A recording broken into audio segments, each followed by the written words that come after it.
নমস্কার, ওঙ্কার বাংলায় আপনাদের সকলকে স্বাগত জানাচ্ছি। এই মুহূর্তে আমি অপরূপা রয়েছে আপনাদের সাথে। আজকের সবথেকে বড় এবং গুরুত্বপূর্ণ বিষয় নিয়ে এই মুহূর্তে আমরা আসব আপনাদের কাছে। ক্ষমতায় এসে ২১শে জুলাইয়ের গুলি চালানোর ঘটনা তদন্ত কমিশন গড়েছিলেন মমতা বন্দ্যোপাধ্যায়। ওড়িশার অবসরপ্রাপ্ত বিচারপতি সুশান্ত চট্টোপাধ্যায়ের নেতৃত্বে গঠিত কমিশন রিপোর্ট জমা দেয় রাজ্য সরকারের কাছে, কিন্তু ১৫ বছরের সেই রিপোর্ট প্রকাশ্যে আসেনি। ২০২৬-এর ২১শে জুলাইয়ের আগে তৃণমূলের এই দড়ি টানাটানির মধ্যেই বিধানসভায় সেই রিপোর্ট প্রকাশ করলেন শুভেন্দু অধিকারী। এ নিয়ে আলোচনায় আসব, তবে তার আগে শোনাবো রিপোর্টে কি উল্লেখ করেছিলেন বিচারপতি সুশান্ত চট্টোপাধ্যায়। শুনুন। অনুযায়ী প্রয়োজনীয় যথাযথ নির্বাহী তদন্ত এক্সিকিউটিভ ইনকোয়ারি হয়েছিল বলে কমিশন মনে করে না। সম্পূর্ণ নির্বাহী তদন্ত প্রক্রিয়াটি ন্যায্য, যথাযথ, সরল বিশ্বাসে সম্পন্ন হয়েছে বলে প্রতীয়মান হয় না। নির্বাহী তদন্তের রিপোর্ট এবং সংশ্লিষ্ট অন্যান্য রিপোর্টের অনুপস্থিতি বিচার বিভাগীয় পর্যালোচনার আওতার বাইরে চলে গেছে। ফলে পুলিশি গুলি চালনার যথার্থতা প্রমাণিত হয় না। তৎকালীন পুলিশ কমিশনার তুষারকান্তি তালুকদারের রিপোর্ট আধিকারিকদের বিবৃতির সঙ্গে যথেষ্ট অসামঞ্জস্যপূর্ণ। তৎকালীন পুলিশ কমিশনার প্রকাশ্যে অস্বীকার করেছেন, বিতর্কিত করেছেন এবং কার নির্দেশে পুলিশ গুলি চালানো হয়েছিল সেই প্রকৃত তথ্য প্রকাশ করতে অস্বীকার করেছেন। মহাকরণ থেকে সমস্ত প্রাসঙ্গিক নথিপত্র কেন পাওয়া যাচ্ছে না তা গ্রহণযোগ্য বলে মনে করা হয়নি। তখনকার মুখ্যমন্ত্রী কে ছিলেন, যিনি কালকে কালীঘাট তৃণমূলের কর্মসূচিতে হয়তো যাবেন। তিনি তথ্য সরবরাহ করেননি, তিনি একটাও নথি দেননি, কারণ ওনার পাওয়ার মিনিস্টার ফেঁসে যাওয়ার প্রভূত সম্ভাবনা ছিল। ৫, সমস্ত জনসাধারণ, মাননীয় নেতৃবৃন্দ, সাংবাদিক ও পুলিশ আধিকারিকদের বিস্তারিত সাক্ষ্য প্রমাণ থেকে সেই সাক্ষ্যের প্রমাণ মূল্য বিচার করে কমিশন বিচক্ষণতার সঙ্গে দেখতে পেয়েছে যে রাইটার্স বিল্ডিং থেকে বহু দূরে অবস্থানরত জনতাকে নিয়ন্ত্রণ করার জন্য গুলি চালানোর প্রয়োজন ছিল না। ৬, রাইটার্স বিল্ডিং আক্রমণের আশঙ্কা কাল্পনিক ছিল। যেসব স্থানে গোলযোগ হয়েছিল, যেখানে গুলি চালানো হয়েছিল, তাই রাইটার্স বিল্ডিং থেকে অনেক দূরে। কমিশন সিদ্ধান্তমূলক দেখতে পেয়েছে যে mayor red road, Dorina crossing, metro সিনেমার সামনে এসপ্লানেড রোতে যে গুলি চালানো হয়েছিল তার সবকটি ছিল অপ্রয়োজনীয়, উস্কানিবিহীন এবং অযৌক্তিক। এগুলো কমিশন পরপর অবজারভেশন দিয়ে গেছে।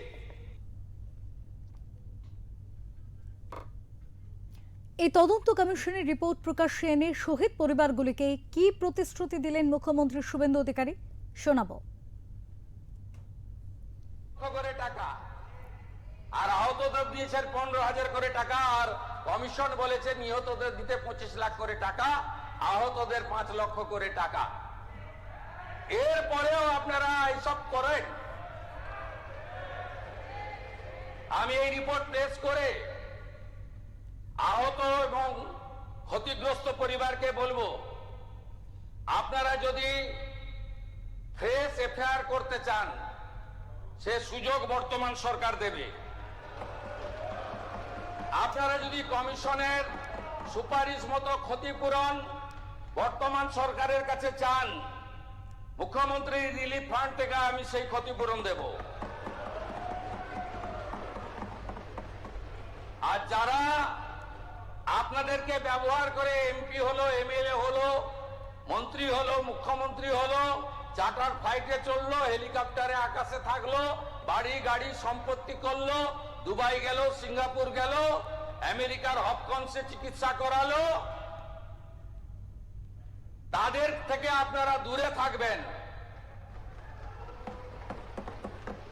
সাথে সাথে আমি এই হাউসকে বলছি যে আমাদের কাছে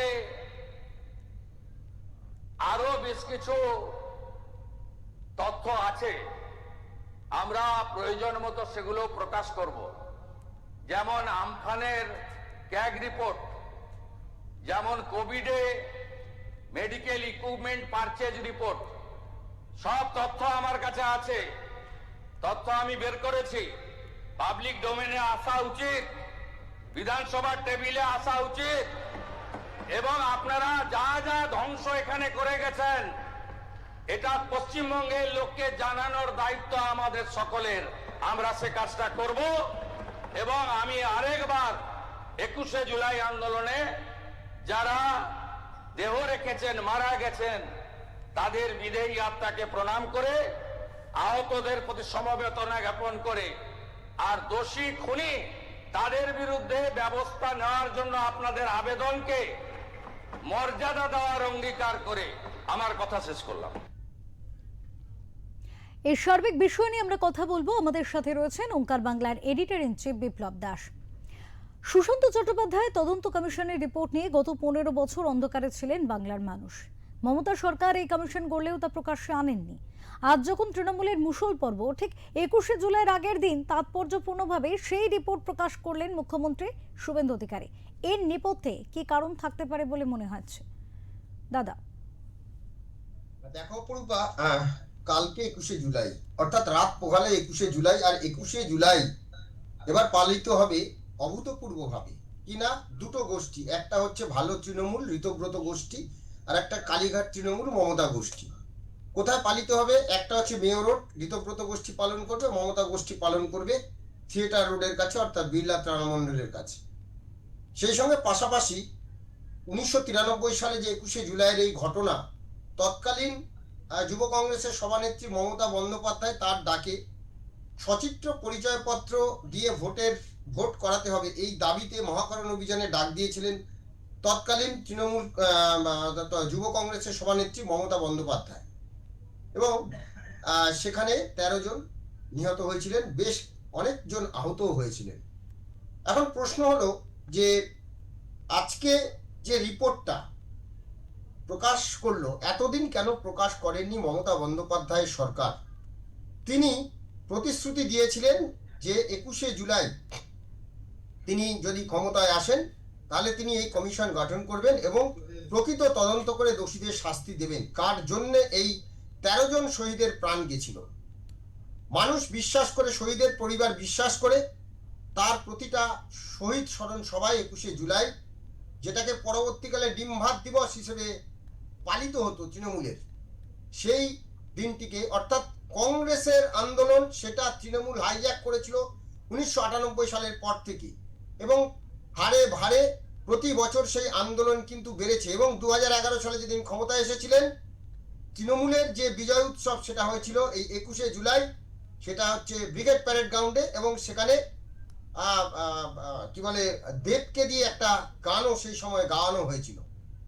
অর্থাৎ এই যে পুরো বিষয়টা, তারপরে আমরা জানি 15 বছর ধরে, গত 2025 সালের 21শে জুলাই পর্যন্ত যদি আমরা দেখি যে কিভাবে ধর্মতলায় 3 দিন 4 দিন ধরে আটকে রেখে সেটা হতো, এবং মানে এই শহরের হাওড়া স্টেশন, দক্ষিণ কলকাতার গীতাঞ্জলি স্টেডিয়াম, সল্টলেকের যুবভারতী ক্রীড়াঙ্গন, এরকম নানান জায়গায় শিবির করা হতো, যেখানে এসে ডিম ভাতের আয়োজন করা হতো, যেখানে এসে বিভিন্ন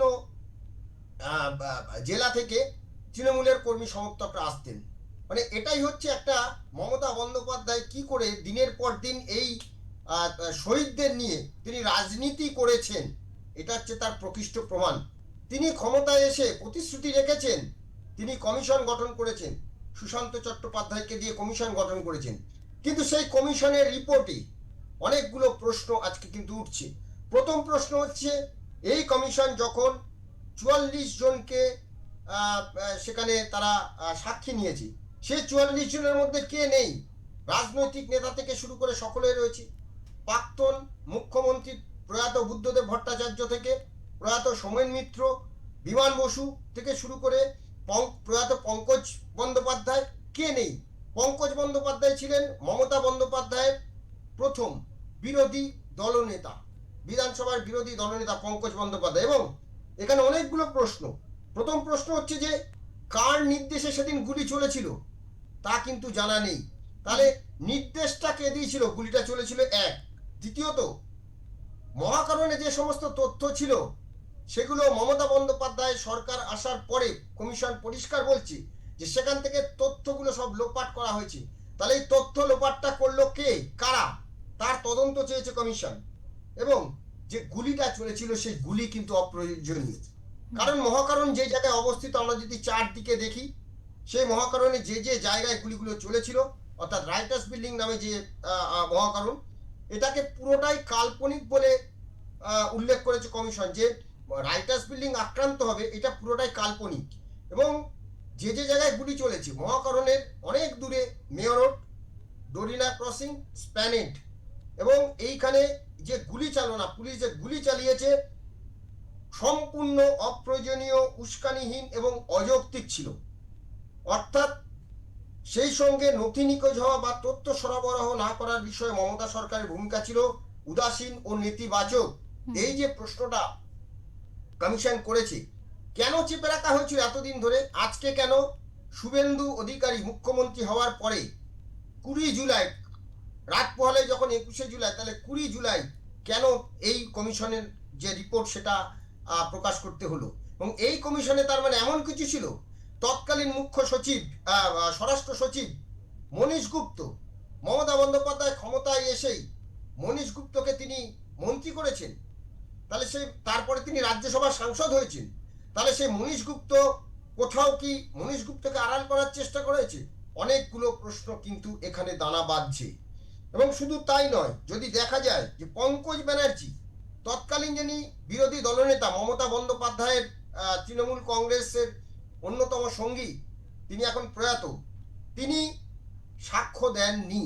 কিন্তু টাইমস অফ ইন্ডিয়া তিনি যে একটি সাক্ষাৎকার দিয়েছেন, সেই সাক্ষাৎকার কিন্তু উল্লেখ করা হয়েছে, এবং যেখানে একটা বিস্ফোরক কথা বলেছেন পঙ্কজ বন্দ্যোপাধ্যায়, সেখানে এই গুলি বর্ষণের জন্য মনীশ গুপ্তকে দায়ী করেছেন বলে পঙ্কজ বন্দ্যোপাধ্যায় কিন্তু বলেছেন যে এই গুলি চালনার জন্য মনীশ গুপ্ত দায়ী। তার মানে কোথাও কি এই মনীশ গুপ্তকে আড়াল করার চেষ্টা করেছেন মমতা বন্দ্যোপাধ্যায়? শুধু তাই না, আরো বড় প্রশ্ন, মমতা বন্দ্যোপাধ্যায় তৎকালীন সভানেত্রী যুব কংগ্রেসের, তিনি ডাক দিয়েছিলেন মহাকারণ অভিযানের। সেই মহাকারণ অভিযানে তাবর নেতারা ছিলেন প্রয়াত প্রিয়রঞ্জন দাসমুন্সী তৎকালীন কংগ্রেসের, ছিলেন তৎকালীন কংগ্রেসের প্রয়াত তৃণমূল কংগ্রেসেও পরে মন্ত্রী হন সুব্রত মুখোপাধ্যায়, সৌগত রায়, মদন মিত্র সহ আরো অনেকে। এবং সৌগত রায়, মদন মিত্র, এদের প্রত্যেককে কিন্তু কমিশন ডেকেছিল, কিন্তু কেউ কিন্তু এই যে কমিশনের যে রিপোর্ট তারা কিন্তু জানতে পারেননি। তারা সাক্ষ্য দিয়েছে কিন্তু তারা জানতে পারেননি। তাহলে এর পেছনে কি রহস্য আছে? মমতা বন্দ্যোপাধ্যায় নিজে সভানেত্রী হয়ে যখন এই আন্দোলনের ডাক দিয়েছে, যখন কমিশন গঠন করলেন মমতা বন্দ্যোপাধ্যায় মুখ্যমন্ত্রী হয়ে, তিনি কিন্তু এই কমিশনের সামনে কোনো সাক্ষ্য দেননি। এটাই এখন বড় প্রশ্ন, কেন মমতা বন্দ্যোপাধ্যায় সাক্ষ্য দিলেন না? যেটা শুভেন্দু অধিকারী আজকে প্রশ্ন তুলেছেন, সত্যিই তো আজকে যদি আমরা দেখি 3-4 দিন ধরে, এক সপ্তাহ ধরে ওই ধর্মতলা ভিক্টোরিয়া হাউসের সামনে, চৌরঙ্গীর ভিক্টোরিয়া হাউসের সামনে ধারে ভারে যেভাবে লক্ষ লক্ষ লোককে নিয়ে এসে সমাবেশ করা হতো, এবং ডিম ভাত দিবসের নামে সেখানে নাচা গানা থেকে কিছুই বাদ ছিল না, অভিনেতা অভিনেত্রী সকলের জন্য আলাদা মঞ্চ থাকতো। শহীদ পরিবার, ধীরে ধীরে দেখা গেছে যে শহীদ পরিবার ব্রাত্য হয়ে গেছিল মাঝখানে। সেটা যেমন একদিকে প্রশ্ন, তেমন আরেক দিকে প্রশ্ন। মমতা বন্দ্যোপাধ্যায় প্রতিবারই বলেন, 2011 সালে মমতা বন্দ্যোপাধ্যায় যখন ক্ষমতায় আসেন, 2011 সালে 21শে জুলাই পালিত হয়েছিল ব্রিগেড প্যারেড গ্রাউন্ডে। একটি বেসরকারি চ্যানেলে সেই সময় আমরা প্রতিবেদন করেছিলাম, এবং এই 13 জনের মধ্যে 11 জনের প্রত্যেকের বাড়িতে ইন্ডিভিজুয়াল আমি নিজে গেছিলাম, তাদের পরিবারের কথা শুনেছিলাম। টাকা দিয়ে চুপ করিয়ে দেওয়া হয়েছে, কিন্তু সে টাকা যথার্থ নয়। কাউকে চাকরি দেওয়া হয়েছে, কাউকে টাকা দেওয়া হয়েছে, কিন্তু সেই টাকা যথার্থ নয়। তাদের পরিবারগুলো কি অবস্থায় ছিল তারা জানেন না, মমতা বন্দ্যোপাধ্যায় জানেন না। এবং কেউ কেউ মুখ খুলেছিল সেই সময়। একটা পরিবার সেই সময় হরিদেবপুরে একজন মারা গেছিলেন, তার 2 মেয়ে সেই ভদ্রলোকের যিনি মারা গেছেন তার আহ, স্ত্রী আমাদের ওই প্রতিবেদনে মুখ খুলেছিলেন এবং জানা যায় যে পরে তাকে বলেছে এত কথা বলার কি আছে, তাকে মঞ্চে 21শে জুলাই মঞ্চে বলা হয়েছিল যে ক্যামেরার সামনে এত মুখ খোলার কি আছে, আমাকে বললেই হতো, আমি ব্যবস্থা করে দিতাম, তুমি কি চাও সেটা বলো, তোমার 2 মেয়ে চাকরি চায়। অর্থাৎ সব সময় একটা কোথাও মমতা বন্দ্যোপাধ্যায় তখন থেকেই এই 21শে জুলাই যে ঘটনা ঘটেছে এর মধ্যে একটা বড় কোনো ষড়যন্ত্র রয়েছে, এবং যে ষড়যন্ত্রের নায়ক বা নায়িকা কিন্তু কি মমতা বন্দ্যোপাধ্যায়, এটাই কিন্তু এখন বড় প্রশ্ন। কারণ কেন তিনি এই কি বলে যে কমিশন গঠন করেছেন সেই কমিশনে তিনি সাক্ষ্য দিলেন না, সেই সঙ্গে মনীশ গুপ্তকে তিনি কেন বিদ্যুৎ মন্ত্রী করলেন, তারপরে কেন তাকে আবার রাজ্যসভার সাংসদ করলেন, এটাও বড় প্রশ্ন। কারণ যে মনীশ গুপ্তের বিরুদ্ধে তার অভিযোগ ছিল। তো এইটা যদি দেখা যায়, অর্থাৎ মমতা বন্দ্যোপাধ্যায় কোথাও কি তাহলে মনীশ গুপ্তকে পুরস্কৃত করেছেন, এখানে কোথাও কি ষড়যন্ত্র ছিল, এটা কিন্তু একটা বড় প্রশ্ন। কারণ যে জায়গাগুলোতে গুলি চলেছে মহাকরণ থেকে সেগুলো কিন্তু অনেক দূরে, মহাকরণ থেকে তার দূরত্ব অনেকটা, এবং যে উস্কানি দেওয়া হয়েছিল, কে গুলি চালনার নির্দেশ দিয়েছিল সেটা কিন্তু এখনো জানা যায়নি। প্রশ্ন তাহলে এখানেই যে মমতা বন্দ্যোপাধ্যায় তাহলে কি এই ষড়যন্ত্রে সামিল ছিলেন, সেটা কিন্তু বর্তমান মুখ্যমন্ত্রী ঠারে ঠোরে বুঝিয়ে দিয়েছেন যে যদি আবার ফ্রেশ করি যে নিহত পরিবার তাদের পরিবারের সদস্যরা যদি এফআইআর করেন তাহলে সরকার পূর্ণাঙ্গ তদন্ত করবে। সেই সঙ্গে কমিশনের সুপারিশ মতো সেই সময় কমিশন সুপারিশ করেছিল 25 লক্ষ টাকা নিহতদের দিতে হবে এবং 5 লক্ষ টাকা আহতদের দিতে হবে, কিন্তু মমতা বন্দ্যোপাধ্যায় কি করেছেন যে তাদের মাত্র 2 লক্ষ টাকা এবং 15,000 টাকা, 2 লক্ষ টাকা যারা মৃত তাদের দিয়েছেন আর 15,000 টাকা কাদের দিয়েছেন, যারা আহত তাদের। অর্থাৎ কমিশন গঠন করলে কমিশন যা যা বলল সেই কমিশনের রিপোর্ট সামনে আনলেন না।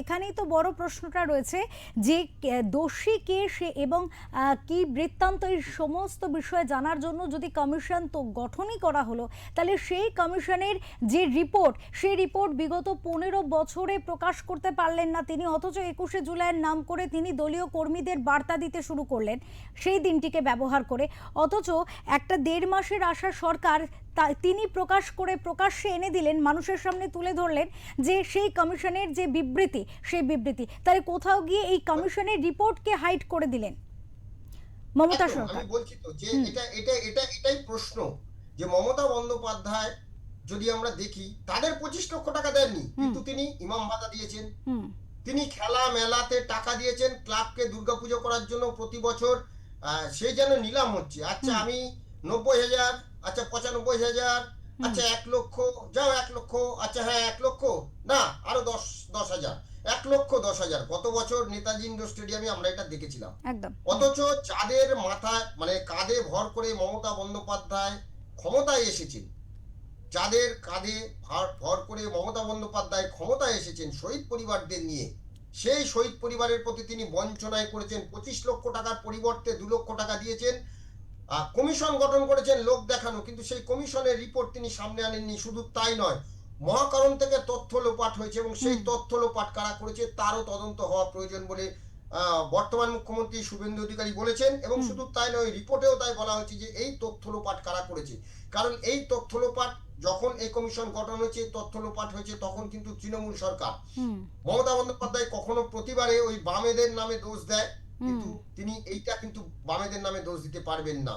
তো জানি না, আজকে মমতা বন্দ্যোপাধ্যায় কিছুক্ষণ আগে দেখলাম যে থিয়েটার রোডের যে মঞ্চ তৈরি হচ্ছে তিনি সেখানে এসেছেন, সেখানে একটা কৃত্রিম ভিত তৈরি করার চেষ্টা হয়েছে। প্রশ্ন এখানেই যে আজকে এই রিপোর্ট প্রকাশ করার পরে রাত পোহালে যে 21শে জুলাই, সেই 21শে জুলাইয়ের মঞ্চে মমতা বন্দ্যোপাধ্যায়ের মঞ্চে কতজন শহীদের পরিবার কালকে থাকে সেটা কিন্তু একটা বড় প্রশ্ন চিহ্ন দেখা গেল।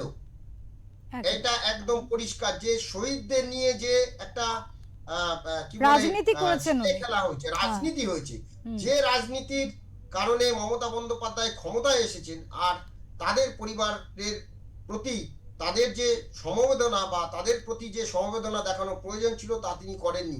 হয়তো তাদের পরিবারকে একটা চাকরির ব্যবস্থা করেছেন, রেলমন্ত্রী ছিলেন, কাউকে কাউকে তিনি চাকরি দিয়েছেন, বিভিন্ন জায়গায় চাকরি দিয়েছেন, কিন্তু চাকরি কি সব?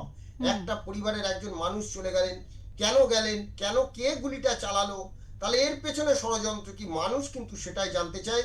এবং আগামী দিনে কিন্তু এই যে যদি সত্যি সত্যি এই যে নিহতদের পরিবার, তারা যদি কেউ এফআইআর করে এবং যদি সেটা সরকার গ্রহণ করে, তাহলে কিন্তু প্রকাশ্যে আসবে কারা এই তথ্য লোপাট করেছে মহাকারণ থেকে এবং কার নির্দেশে গুলি চলেছিল। মমতা বন্দ্যোপাধ্যায়ের সঙ্গে অন্য কারোর কি কোনো ষড়যন্ত্র হয়েছিল সেই দিন?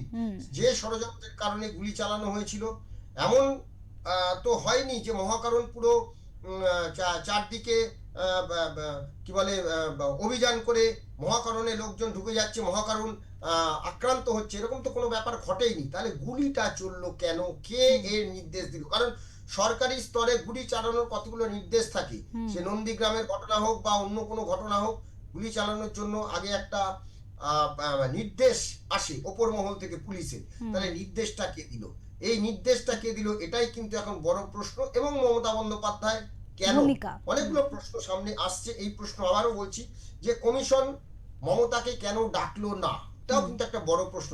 বা কমিশন কি মমতাকে ডেকেছেন, মমতা হয়তো বলেছেন যে আমাদের ডাকবেন না, এরকম হতে পারে। দ্বিতীয়ত, পঙ্কজ বন্দ্যোপাধ্যায় তিনি কোনো সাক্ষ্য দেননি, তার একটা সাক্ষ্য লেখা হয়েছে, সেটা একটা খবরের কাগজের তিনি যে সাক্ষাৎকার দিচ্ছেন সেখান থেকে, এবং সেই সাক্ষাৎকারে মনীশ গুপ্তকে রেসপন্সিবল, অর্থাৎ মনীশ গুপ্ত যে গুলি চালনায় দায়ী সেটা কিন্তু পঙ্কজ বন্দ্যোপাধ্যায় বলেছেন।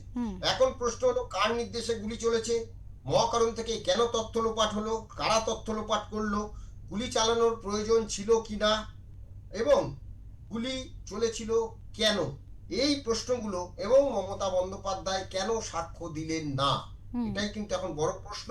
21শে জুলাইয়ের মঞ্চে, মমতা বন্দ্যোপাধ্যায়ের মঞ্চে এই রিপোর্ট সামনে আসার পরে রাত পোহালে 21শে জুলাইয়ের মঞ্চে কারা থাকেন শহীদ পরিবারের, সেটাই কিন্তু এখন নজরে থাকবে।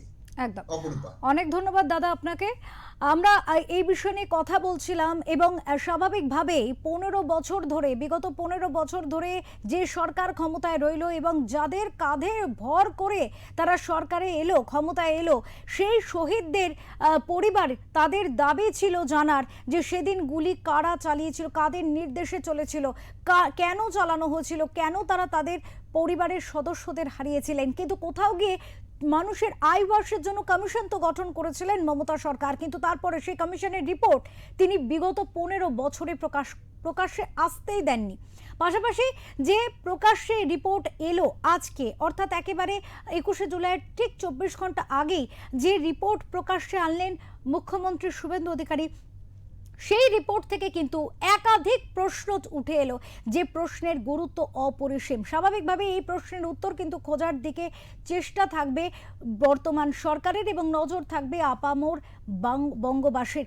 পাশাপাশি এই সার্বিক বিষয়ে উপসংহারটি করে দিলেন বর্তমানে ঋতব্রতপন্থী তৃণমূল বিধায়ক মদন মিত্র। ঠিক কি বললেন এই বিষয়ে তিনি শুনুন। আপনি শুভেন্দু অধিকারী, আপনার কাছে এই হাউস চিরকালের জন্য কৃতজ্ঞ থাকবে।